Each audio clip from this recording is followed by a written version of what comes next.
Minh Thúy xin kính chào quý vị hôm nay thứ Sáu, 26 tháng 4, 2024. Đến với VATV hôm nay gồm có phỏng vấn đặc biệt và nhạc lá Bồ Đề. Kính thưa quý vị, công việc của các nhân viên Sở Ngoại vụ đa phần là theo dõi và báo cáo những phong trào, biến cố đáng chú tâm ở Việt Nam. Như Lacy Wright đã nhận thấy ngay, theo dõi và tường trình là những việc vô cùng phức tạp. Những công việc theo dõi đó thường đưa đến những việc phải phân tích và tổng hợp rất nhiều những tin tức khác nhau và thường xuyên trái chiều. Chẳng những thế, đôi khi các cơ quan lại có những bản tin tường trình riêng, không đúng hẳn và đôi khi trực tiếp đối nghịch với những bản tường trình của các cơ quan khác.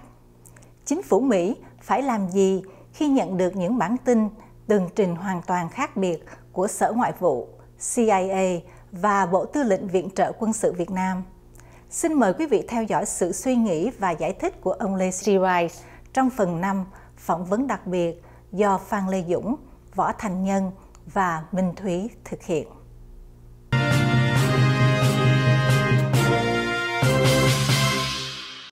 Do you see any conflict between, you were mentioning the Hoa Hao and the Cao Dai and other sects? Do you, as you observe them, how big is the conflict between these religions or groups? How big is the conflict between them? Do you see any conflict? You mean between the Hoa Hao and the Yeah, Cao Dai? and Cao Dai and other sects in the country? No? Between them? Between them. Well, if it was going on, I didn't notice it.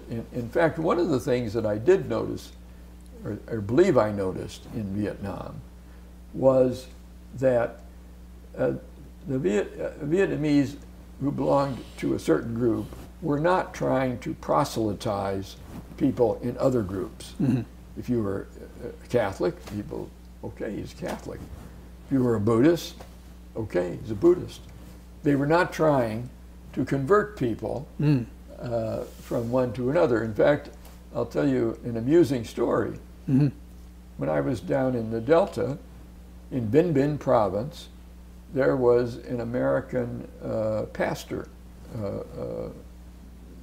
He was a Protestant, and he was a good man. He was working among the Cambodian Vietnamese in Binh Binh province. And I can remember talking to a monk at one time in my guise as a reporter, and I said, "What do you think about Mr. So-and-so?" And the monk said, "Well, we know him well. He's a very good man. He has given us a lot of help. We like him. But there's one strange thing about him. He knows we're Theravada Buddhists, but he keeps wanting us to become Protestants." They couldn't understand that. It was foreign to them. So you don't, so from your experience, you did not see any deep division or anything like that between religion, because it was reported reported all the time in the magazine that there was a conflict between different sects of different religious sects. Well, there was a lot of competition within, say, the Hoa Hao, among different groups. Mm-hmm. Within the Hoa Hao. Mm-hmm. It had nothing to do with religion. It had to do with politics and sometimes military. The same thing with the Cao Dai. Yeah, and then sure, even sure it was the same with the Cao Dai. I knew the Hoa Hao better because I was in the Mekong Delta, but I'm sure Cao Dai were the same. Mm-hmm. What's the overall role? How do you see yourself? Just reporting these things? Yes. Nothing more? And you don't know how they use and why you're doing what you're doing? Well, you're doing it in order to give the embassy and Washington a fuller picture of what is going on in Vietnam. Mm-hmm. Mm-hmm. That was the purpose. Yeah, but at the same time, you also have other groups like, say, the CIA, and then the military is also doing the same thing. So you three are doing the same activity, gathering information and trying to give the picture to Washington, D.C. So how do you share information between these organizations? Sure. And we do? Sure. Mm-hmm. But that's normal. It's going on now, wherever we are. We have the CIA, we have the Defense Intelligence Agency, we have all kinds of organization, or a number of organizations who are doing similar things. The idea is that when it gets to Washington and it's all put together, you have not a confusing picture, but a better picture of what is going on. Doesn't always work that way, of course. Mm-hmm.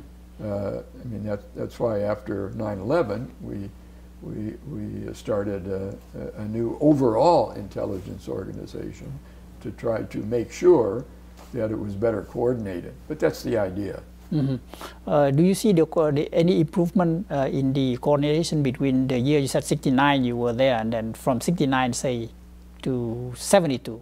Is there any improvement?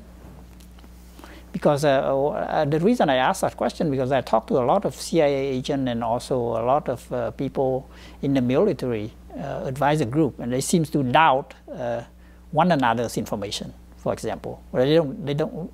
Most of the time they don't mention your source, which is the Foreign Service, but the military and say the media, for example, is giving always the conflicting information. So I don't know what's making out of that, and which source is the ultimate source on the one that the government choose to see, and how do you reconcile what that? Part of the government?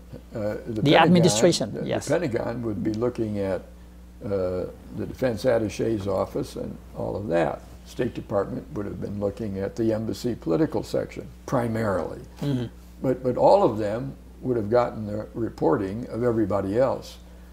So, and don't forget that Vietnam, there were so many Americans in Vietnam.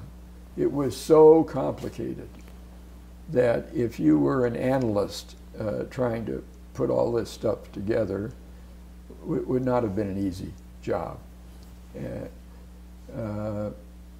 Here's another thing, though. I think that a lot of people reach the conclusion, because of the biased reporting out of the embassy, particularly, and the military, particularly in the early years, mm-hmm. They used that, which was true, they used that to conclude that Washington was badly informed about the war. Daniel Ellsberg of Pentagon Papers fame, after the war, wrote an essay in which he said, yes, it's all true, there was all this bad reporting, but he said that the main decisions about the war, they were not made on the basis of faulty information. Mm. Washington, the White House had a pretty good idea of what was going on in Vietnam. They knew that the reporting was exaggerated. They sent people there all the time. They had access to all of the reporting, covert, everything, press, everything. They were not blind to what was happening in Vietnam, and they made their decisions for other reasons.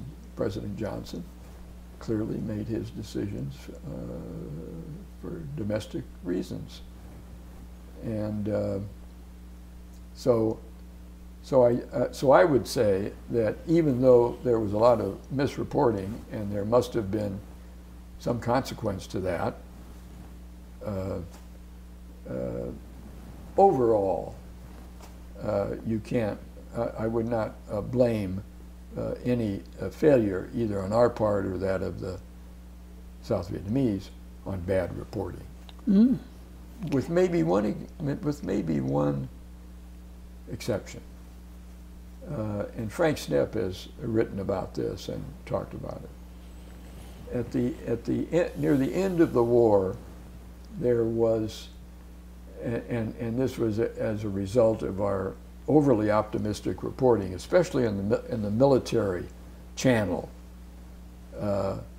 We had a pretty poor grasp of what was going on within the Vietnamese military with regard, say, to logistics, which turned out to be a terribly important subject near the end of the war. And in fact, even today, you have a debate among people as to whether Vietnam was out of ammunition or not. Pretty important subject. And you have people on both sides of that question saying, yeah, they were almost out of ammunition. That's one of the reasons they lost the war. We have other people who say they had plenty of ammunition. Often they didn't know where it was. It wasn't distributed in a way that they could track it as well as they should have been able to. But there was no shortage of ammunition. Well, I don't know the answer to that. I just know that it's an important. Kính mời quý vị đón xem phần 6 phỏng vấn đặc biệt với ông Lacy Wright, nhân viên cao cấp Sở Ngoại vụ, sẽ được phát hình vào tối thứ Sáu, ngày 3 tháng 5, 2024.